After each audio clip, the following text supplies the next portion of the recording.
Peter Parker had learned how to live with being forgotten, but he had never learned how to stop missing the people who had forgotten him. Months had passed since the spell that erased Peter Parker from everyone's memory, and New York had simply kept moving forward, entirely unaware that anything had ever changed. People still crowded the sidewalks every morning. Taxis still filled the avenues in an endless yellow river. The skyline still glowed beneath the constant electric light of Manhattan at night. But Peter's world, somewhere underneath all that noise, had become strangely, permanently quiet.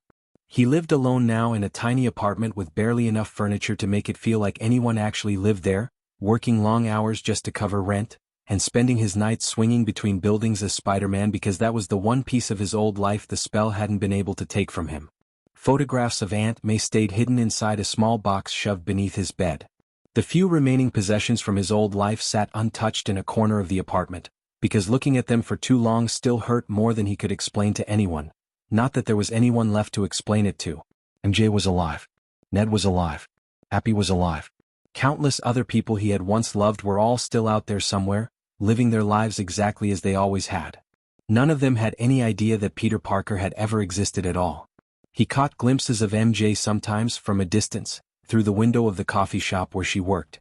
Every single time, the same strange mixture of happiness and heartbreak washed over him at once. She looked healthy, confident, completely, blissfully unaware that the man standing across the street had once been the person she loved most in the world. Peter had promised himself over and over that he wouldn't interfere in her life again, so every time without fail, he made himself walk away before she could ever notice him standing there. It was a quiet, private kind of pain, but he had convinced himself it was simply the price of saving the world. Being Spider-Man at least had gotten easier in one specific way. Nobody knew who was under the mask anymore, which meant Peter no longer had to worry about villains discovering his identity or threatening the people closest to him. But that freedom came with a cost nobody warns you about. There was no one waiting for him after patrol ended. No one to call when he barely survived a fight that should have killed him. No one who understood even a little what it actually felt like to carry an entire city on his shoulders every single night. Spider-Man had become anonymous in a way Peter had never once imagined possible, back when this had all started. One rainy night, after stopping a group of armed thieves from breaking into an electronics store downtown, Peter swung up onto a rooftop overlooking Times Square and just sat there for a while, watching thousands of people move beneath him like ants under the glow of the giant screens. Advertisements played silently across the buildings around him, colors bleeding into the wet pavement below. For a long moment, Peter found himself wondering how many of those people down there would ever know the truth about who he really was. He pulled off his mask and sat alone in the rain. Nobody looked up. Nobody recognized him. Nobody down there had any idea that the man sitting quietly above them had just saved 6 lives less than an hour ago. Peter eventually made his way home and tried to sleep, but a strange, prickling sensation jolted him awake before he could drift off. His spider sense had gone off. He sat bolt upright and scanned the dark room. Nothing moved, nothing made a sound, there was no intruder anywhere in sight. And yet the warning wouldn't fade. Peter got up slowly and crossed to the window, looking down at the empty street below. Across the road, a man stood motionless beneath a streetlight, staring directly up at Peter's building. Peter studied him carefully, a strange sense of familiarity nagging at the back of his mind that he couldn't quite place. Before he could get a better look, a passing bus rolled between them and blocked the view entirely. When it finally moved on, the man was simply gone. The next morning, Peter tried to shake off the incident and get back to normal life. He spent the day at the Bugle, photographing a minor crime scene and enduring J. Jonah Jameson's usual tirade against Spider-Man. Jameson still considered him nothing but a menace, entirely unaware of the strange, tangled history connecting Peter Parker to the masked hero he loved to rant about. Peter stood quietly nearby as Jameson argued loudly with a producer over the latest Spider-Man footage. Apparently Spider-Man had stopped a robbery the night before, and Jameson was furious as always, that the city kept glorifying a masked vigilante who refused to show his face. Peter had to fight back a bitter laugh. If only Jameson knew exactly how complicated that answer really was. That evening, Peter went back out on patrol. He swung across the rooftops until police sirens pulled his attention toward a warehouse district out in Queens, where several armed men were in the middle of stealing a shipment of experimental technology. Peter dropped straight into the middle of it and disarmed them in under a minute, quick and clean, the way he'd done 1,000 times before.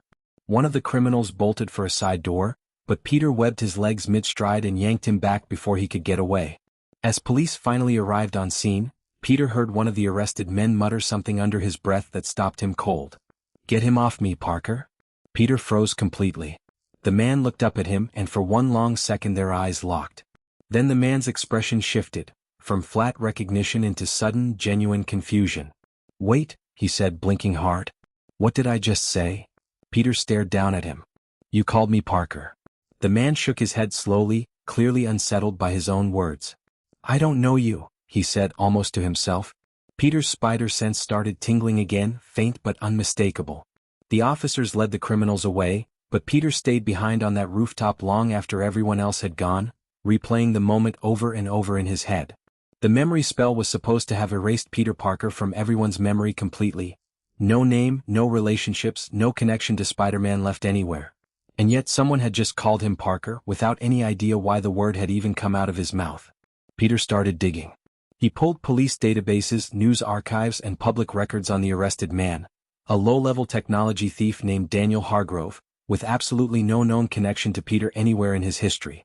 Nothing suggested the two of them had ever crossed paths. But when Peter pulled up Hargrove's interrogation footage later that night, something else caught his attention. During questioning, Hargrove kept complaining about headaches, describing what he called memories that don't belong to me. Peter knew immediately that wasn't normal. He went back to the warehouse and searched the area where the theft had taken place. Most of the technology had already been hauled off by police, but Peter noticed a strange symbol printed on one of the remaining shipping containers, a circular pattern surrounded by unfamiliar markings he didn't recognize from anything. He photographed it and started researching immediately.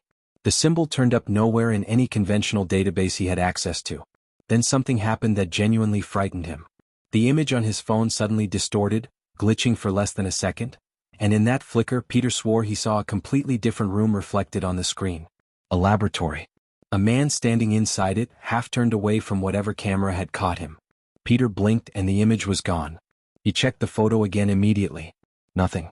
Just the container and the symbol exactly as he'd taken it.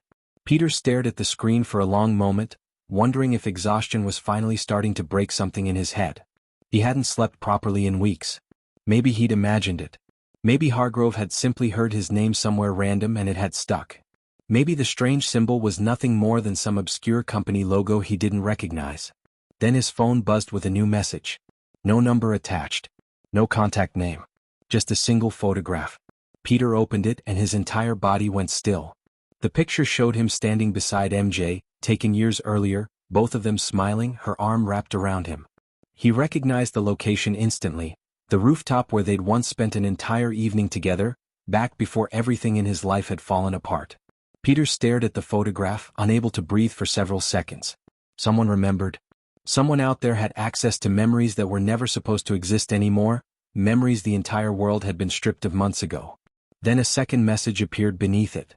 You shouldn't still be here. His hands tightened around the phone. A third message followed almost immediately. The spell didn't erase everything. Peter's head snapped toward the window, spider sense suddenly exploding with warning. Someone was standing on the rooftop directly across from his building. He yanked his mask on and threw himself through the window without a second thought, landing hard on the opposite roof, but there was no one there. Only the photograph left behind on the gravel. He picked it up carefully. On the back, in handwriting he didn't recognize, someone had written a single line. Find me before they do. Peter looked out across the endless, glowing New York skyline stretching in every direction around him. 4 months, he believed his old life was simply gone, erased, over, a price he'd paid and accepted a long time ago.